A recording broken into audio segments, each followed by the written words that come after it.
First deployment in the SEAL teams, you get in, biggest loss in SEAL team history happens.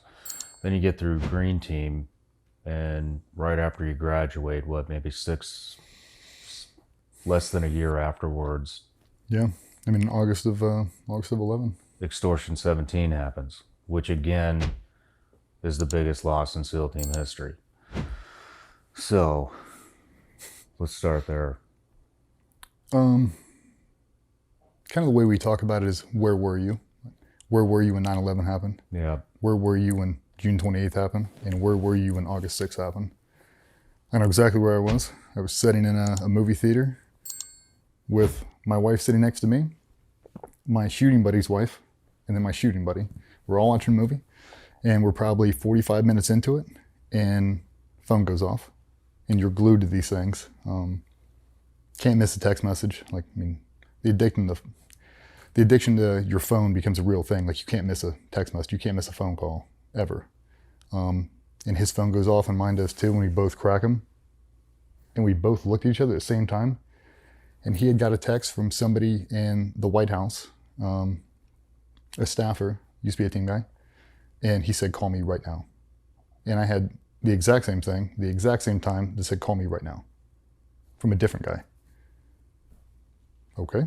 And he texts back, "What's up?" And he said, "Afghanistan, helo, get to work." I looked right at my old lady, "Get up." Walked right out of that movie. They split and drove each other home, and I jumped in the car with him. We drove straight to work. And everybody was in there. Like, it was spreading fast. Nobody had any real details. I mean, we did, but it went into, it turned into a fucking circus. It was like I was reliving a movie that I'd already seen that I didn't want to know the ending of. I've been here before. Like, I already knew what this is. All the notifications, basically everybody's throwing on dress blues, they're driving out. Me and my wife are grabbing groceries and gallons of Starbucks and dropping off at Gold Star houses. Just really trying to take care of our own. It's one good thing about the Gold Star community is they know exactly what they need. So basically, notification team would go out, and then we would roll in behind and drop off gifts, groceries. We pick up kids from school. We do whatever we could. And that's the collective, that's everybody. It's just what you did. Trying to make sense of what had actually happened. There's just no good way to go about that. I mean, that loss is felt this fucking moment. Like, that didn't happen. How did this happen again? And you couldn't explain why. I mean, things happen in war.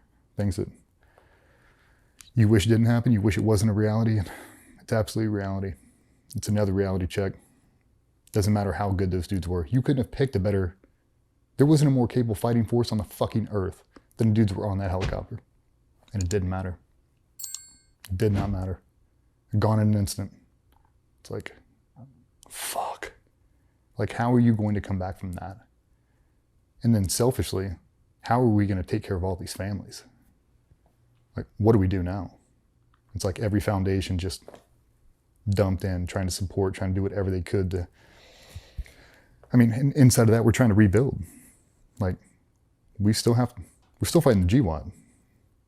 Like, we can't let this be our defining moment. We just can't. We've been through this thing before.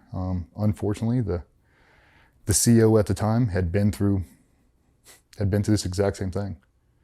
He was a Group 2 Commodore when Red Wings happened. He had been through this whole fucking thing. So, put a plan in action. We had to rebuild the force, had to take care of all the families, take care of all the kids. Me and Patsy started making memorial t-shirts within 12 hours. Just trying to raise money, just trying to do anything. That's what a lot of people don't realize is there's a gap. Like, if you're pronounced dead, your paycheck stops. There's a long gap before any kind of life insurance comes in or any kind of support. So the only thing that puts food on the table, the only thing that puts gas in the cars are foundations. Like, people that are raising money. And we don't know how long that gap's going to be. Like, now we've got big name foundations that really lend a helping hand, but it doesn't matter. To them, to that singular family, the whole world just came crashing down. It's over. Like, it'll never fucking be okay now. It's like anything you can do to try to lighten that burden, you try to. That's making a memorial t-shirt, that's, you know, picking up the kids and having them make skateboards, whatever it might be. You have to do something.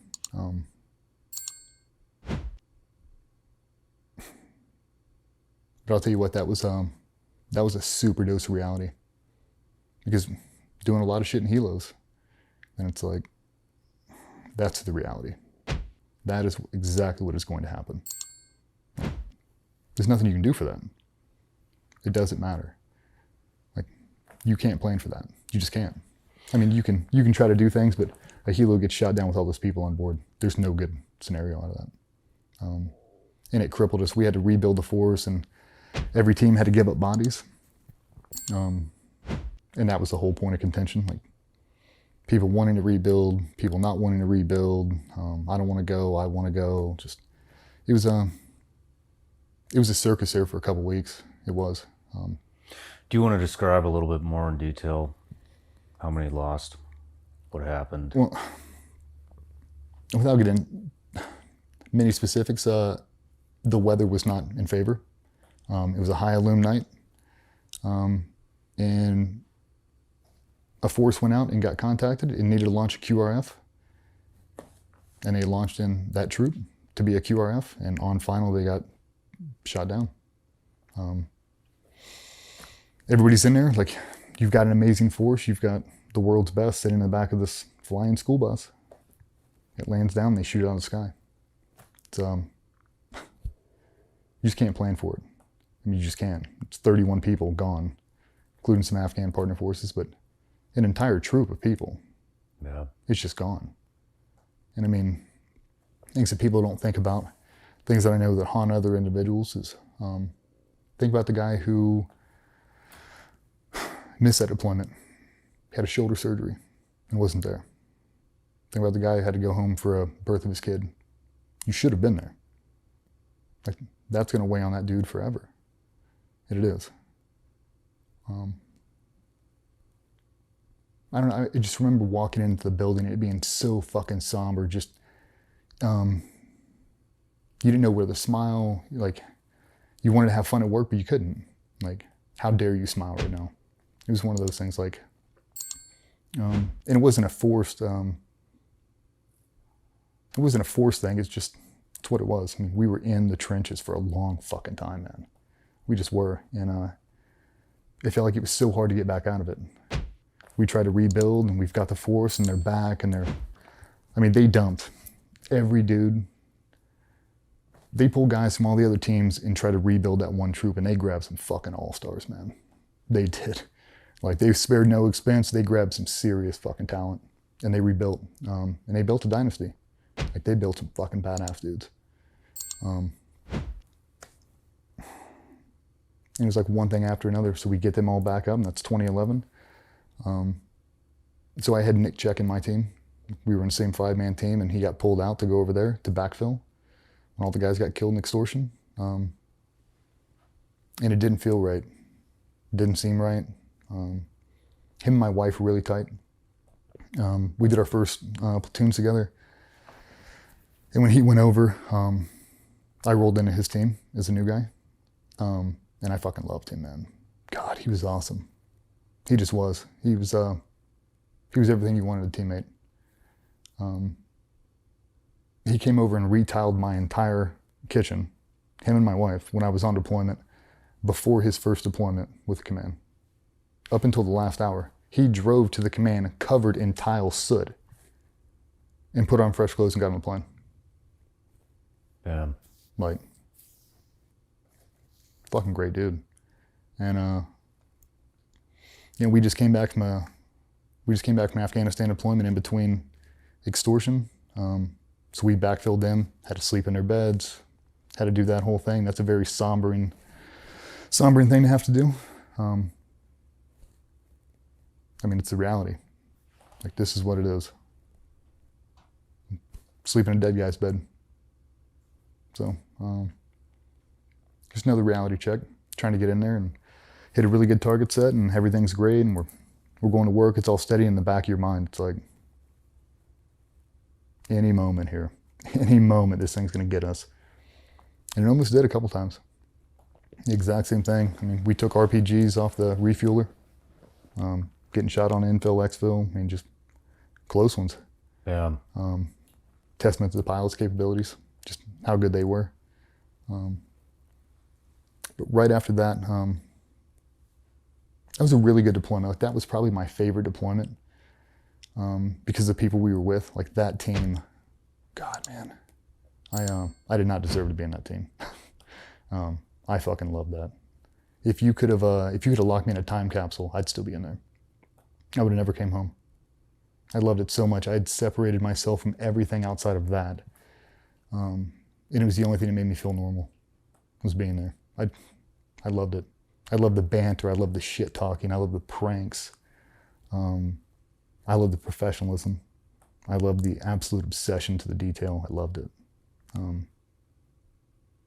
And to watch those guys work, it's hard to So describe. were you intermixed with the team that took the loss? Nope. Or was this, okay. This is after. All We right. just rolled base in the same, kind of like you guys on June 28th. All right. You guys rolled in, same thing. Okay. At the same so base. you relieved them. Yep. All right. It was weird, man. Just the whole thing was dicey. And we came back, kind of like my mentor at that point, like my true north was my team leader then. His wife is best friends with Patsy. I'm best friends with him. He was a groom's in my wedding. I knew him before I screened and all that. I fucking loved him. And he got hurt. Got medically retired after that deployment. Our number 2 did. 3 or 4 other guys got fucked up pretty bad. And it just, I hate to say I had all my eggs in one basket, but I love being in that team so much. The energy, the collective. I was not ready to lose that. I wasn't. And when he was going to medically retire, it fucking crushed me. Is this, okay.